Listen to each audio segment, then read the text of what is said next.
to our viewers. Well, we're getting calls in already and some text messages. I've had some Facebook posts of people down around the Venice area who say things are getting rough. Not yet. Rough is yet to come.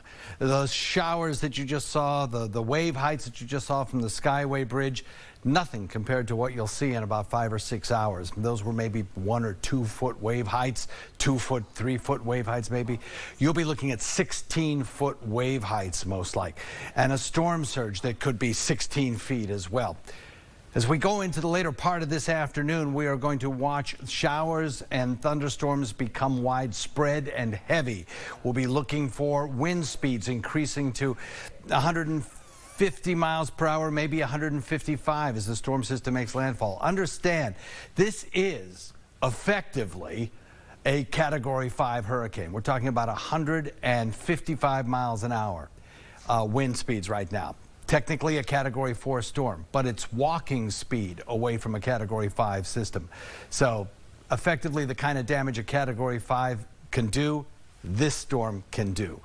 So be ready as we go through the afternoon for extreme damage to neighborhoods where this low pressure area of the center of circulation moves onshore. If you're in one of those neighborhoods, you may well experience a sort of situation where neighborhoods you walked through for years become almost unrecognizable to you. You won't know where the streets are. The street signs may be gone. You won't be able to navigate through your own neighborhood. Be careful of that. There could be some disorientation.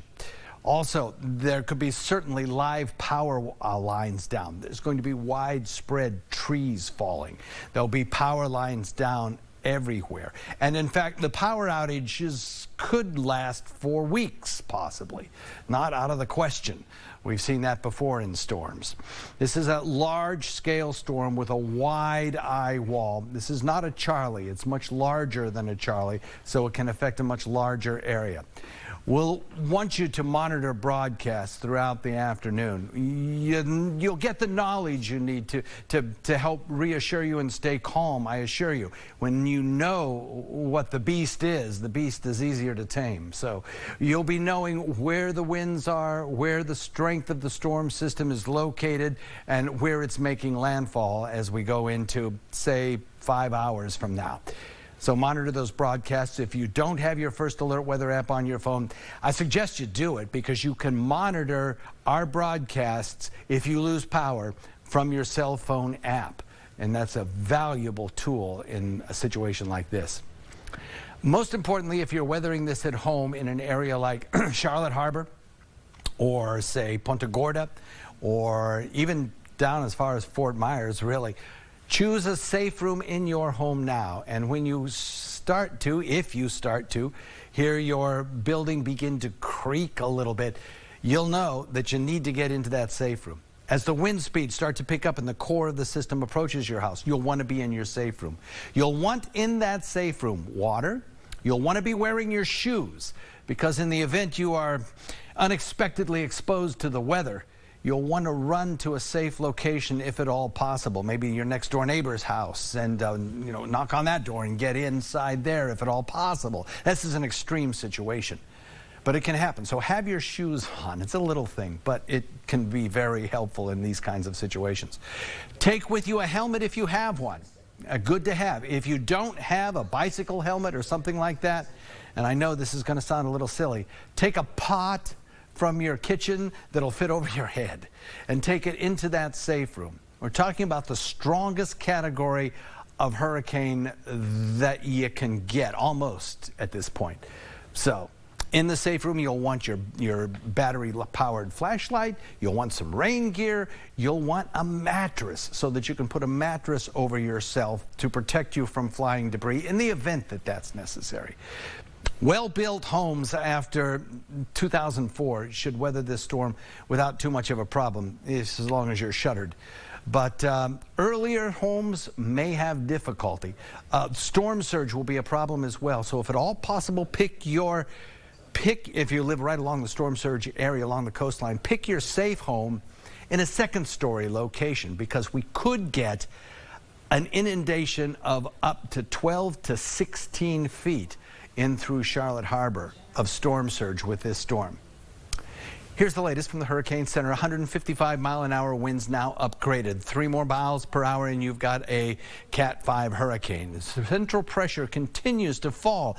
937 now millibar. So there'll be more intensification anticipated here over the course of the next few hours. I think with the next advisory coming in at 11, we may see an upgraded system once again. In fact, we may get intermediate advisories. They're sending out airplane now every hour to sample the environment and get fixes on the location. So if you look at the cone, it has certainly narrowed since yesterday.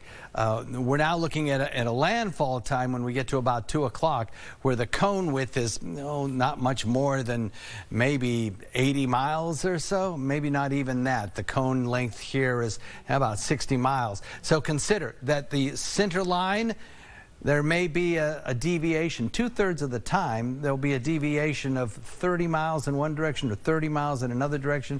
And the eye wall is larger than that.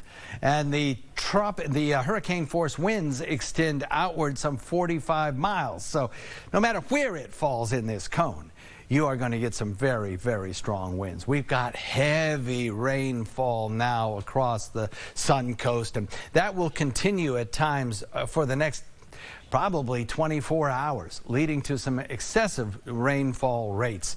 We've got some tornado has triggered off over here on the other coastline. I think we'll probably see more of those tornadoes spinning up in our area as we go through the morning hours. Something we'll have to watch very carefully.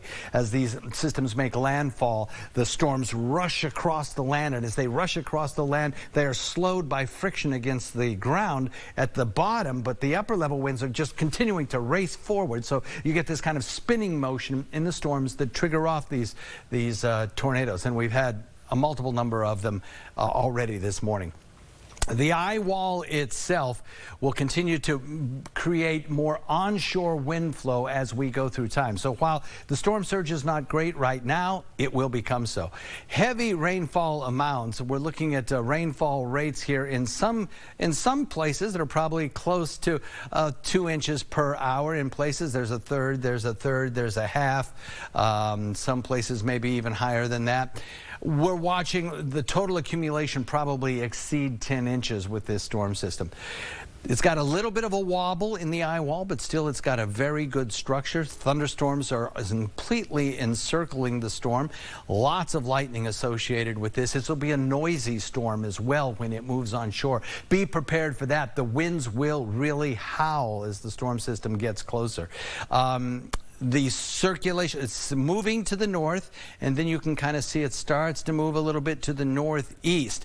I think that's a good indication that we are online for a landfall probably very close to Charlotte Harbor, maybe between Fort Myers and Venice as we go into the next 5 or 6 hours. The distance right now of the center of this storm from land is located at about, I'd say probably about 70 miles, something like that. 50, 60, 70, let me get that out of the way so we can see. About 60 miles away right now from Fort Myers, Charlotte Harbor area, moving at about 10 miles per hour. You can figure that on that line it's going to be there in about 6, 7 hours, something like that. The forecast continues to show these wind speeds increasing up to about 100 to maybe as high as 155 miles an hour by the time we get to lunchtime, maybe a little thereafter as the storm system moves what is forecast now to be very close to Rotunda or Inglewood or Punta Gorda, bringing in its winds right up into Charlotte Harbor, and that's the reason that the storm surge could be as high as 16 feet. Those winds at 100 miles an hour will not be brief. They'll last through 1, 2, 3 o'clock, maybe even 4 o'clock. Winds close to 100 miles for that length of time. So you're going to hear those winds battering your house, buffeting your house. The rafters will howl for that extended period of time. Your home may shake, the windows may shake. It's going to be very nerve-wracking for you if you live in this area. Prepare yourself for that. That is going to happen. And then later on in the day, it'll move out into areas of Wauchula and Arcadia, slow down a bit, and perhaps produce a lot of rain.